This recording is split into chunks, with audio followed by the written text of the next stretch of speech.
It's Brainwash with Dr. Tom and Guitar Picks with Will Little, the David Grisman Quintet, Chili Dawg. Chili Dawg. Like I said earlier, when I went home that night after seeing that movie and getting on the Acoustic Disc website and listening to it, that was one of the sample tracks they had for the album. This one's off of Dawg 90. I'm pretty sure it won a Grammy in the 90s for an instrumental album or something like that. And it's just a real catchy chord progression. It's got a real quick feel to it, and again, just like the first song, there's a lot of interweaving with the parts. You've got the head being played by the mandolin and then the flute, and they switch off on octaves, and then you also have kind of the accents of the bass and the percussion that come through the holes that are left by the melody. So I guess to demo, give a little example of the chord progression.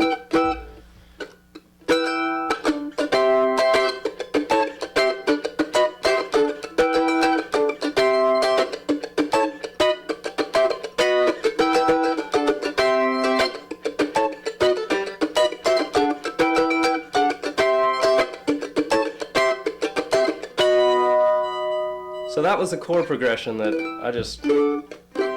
I don't know, man. When I heard that, I'm like, I want to be able to do that. And then the melody is kind of a quicker.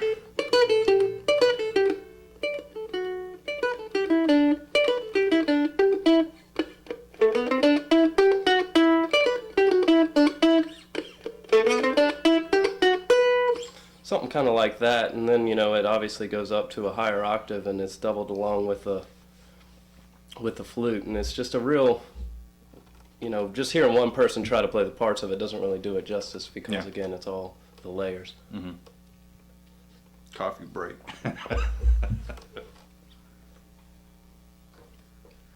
Even though this is Guitar Picks with Will Little, that was obviously not a guitar. What can you tell us about a mandolin and the challenges it poses when you're switching instruments on stage? Well, the mandolin, like I said, I've only been playing it since February. I've been playing guitar since, February 2002, so it's a little over 2 years now. I've been playing guitar since I was 14, I think, so that's over 10 years. I'd obviously built up my right hand and right arm enough to be able to play at the speeds required to play bluegrass and some of the faster mandolin stuff, but when I picked it up, it's tuned like a violin. So it goes from low to high, G, D, A, and E, which if you think about it, it's kind of backwards from a guitar.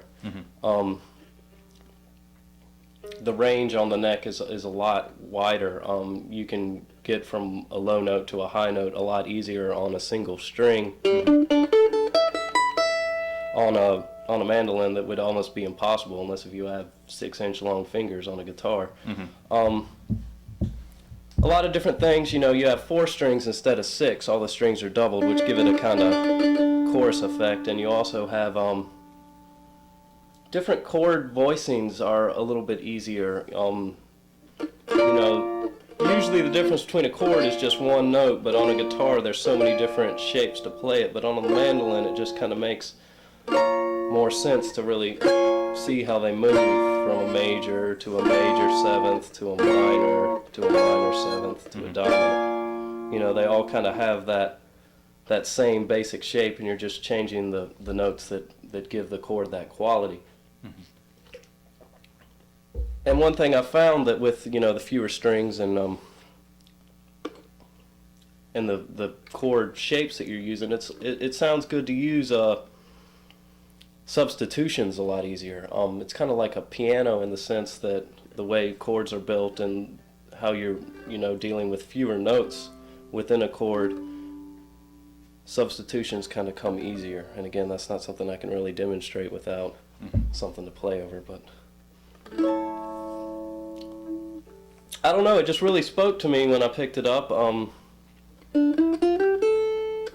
like the use of all the open strings and some of the scale patterns. You can kind of get a banjo.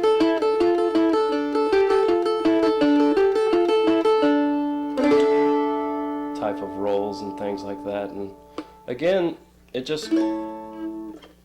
It's a sound I'm real fond of, and it's very pleasing to play. It's very easy to play. You don't have to worry about plugging it in or anything like that. And, you know, the size of it makes it very portable.